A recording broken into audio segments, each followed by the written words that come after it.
원장님, 시간 괜찮으세요? 궁금한 게 있어서 네, 뭐예요? 이지 아이. 아이들이 치료실에 오면 우는 경우가 많잖아요. 그렇지.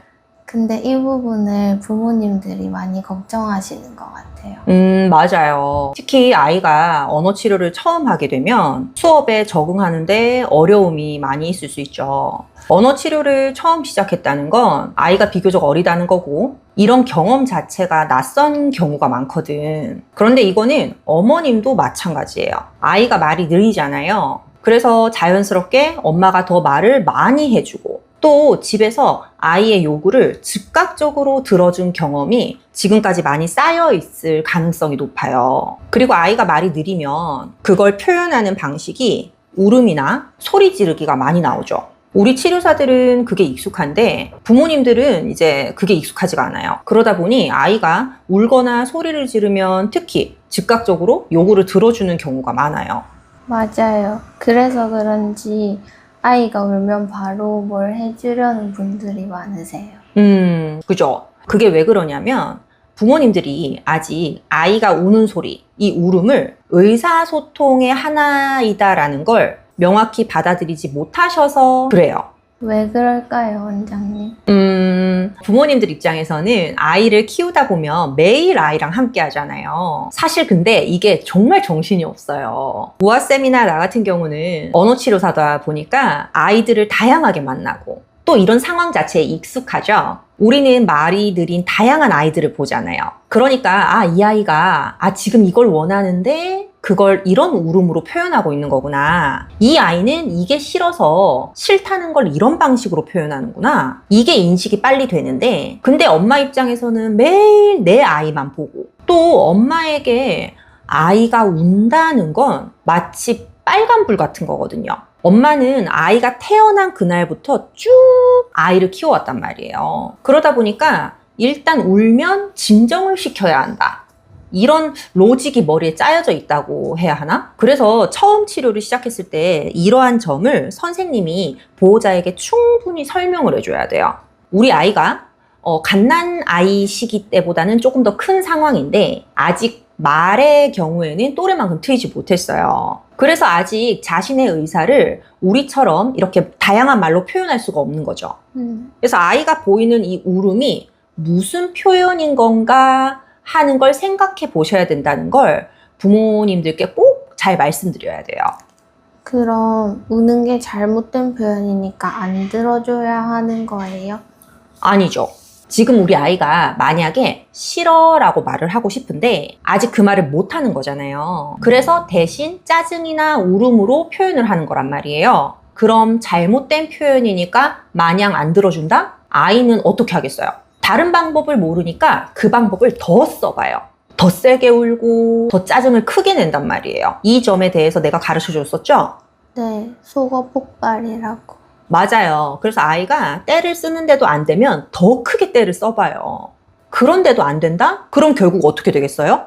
포기. 맞아요. 결국 포기해요. 포기한다는 건 뭐예요? 의사소통을 안 하겠다는 거예요. 근데 우리 아이가 말이 느려서 언어 발달을 높여줘야 되는데 소통을 안 하게 만들면 되겠어요? 안 되겠어요? 안 돼요. 그러니까 운다고 마냥 안 들어주면 안 되는 거예요. 그럼 아이가 더 울어보다가 포기하는 상태가 되어버리니까. 그럼 어떻게 해야 돼요? 자, 우아쌤, 아이가 뭔가를 표현했는데 그 표현이 미성숙한 표현이에요. 우리가 원하는 건 뭐죠?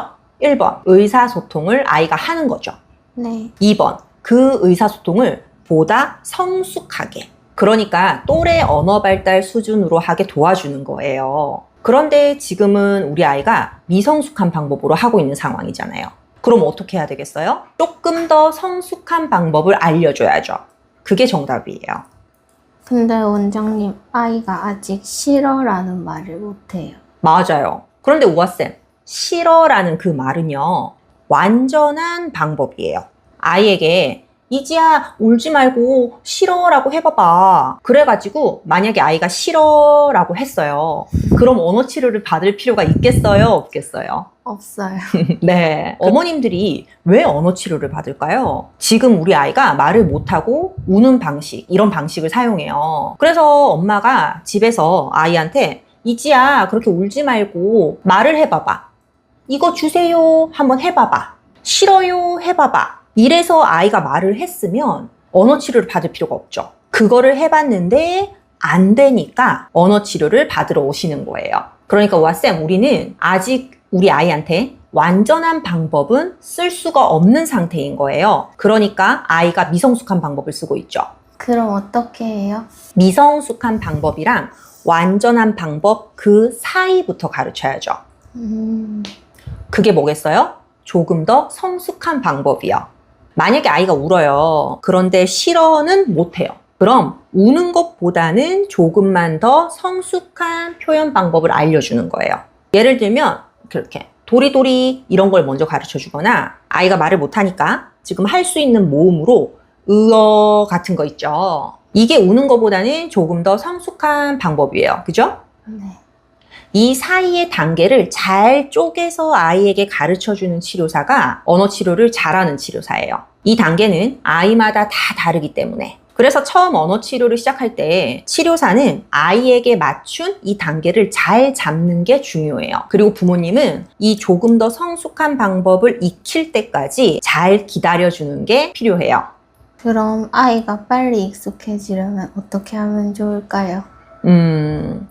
우선 치료사는 아까 말한 것처럼 이 단계를 잘 쪼개는 게 정말 중요하고요. 왜냐하면 그래야 아이가 빨리 적응할 수가 있기 때문에. 그리고 부모님 입장에서는 이 시기를 잘 기다려주고 집에서도 아이와의 일상에 변화를 조금 줄 필요가 있어요. 무조건 운다고 아이의 요구를 다 들어주기보다는 좀 더 성숙해지는 방법을 집에서도 추가해주는 게 좋죠. 그래서 우리가 이지아이 연구소를 통해서 가정에서 언어 발달을 높이는 자료를 부모님들께 알려드리고 있잖아요.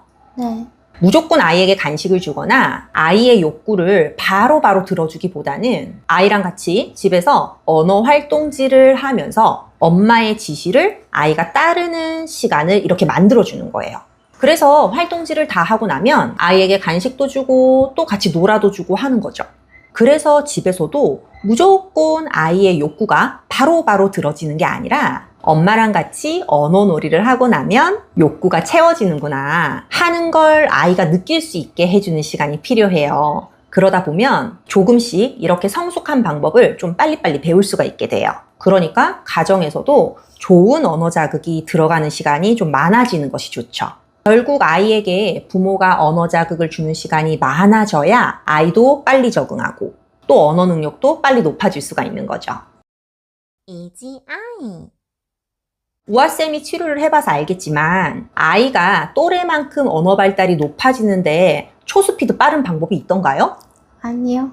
맞아요. 빠른 방법이라는 건 없어요. 좋은 치료사가 아이에게 맞춘 적절한 단계로 치료를 진행하고 또 부모님은 집에서 언어 자극 환경을 만들어줘야 돼요. 그게 가장 근본적인 방법입니다. 그래서 부모님께 이런 점을 잘 설명드리는 게 너무너무 중요하죠. 우리 자료 열심히 만들어서 부모님들께서 적극적으로 집에서 사용하실 수 있도록 같이 도움드려봐요. 네, 감사합니다. 그럼 또 우리 아이들 수업하러 가볼까요? 네.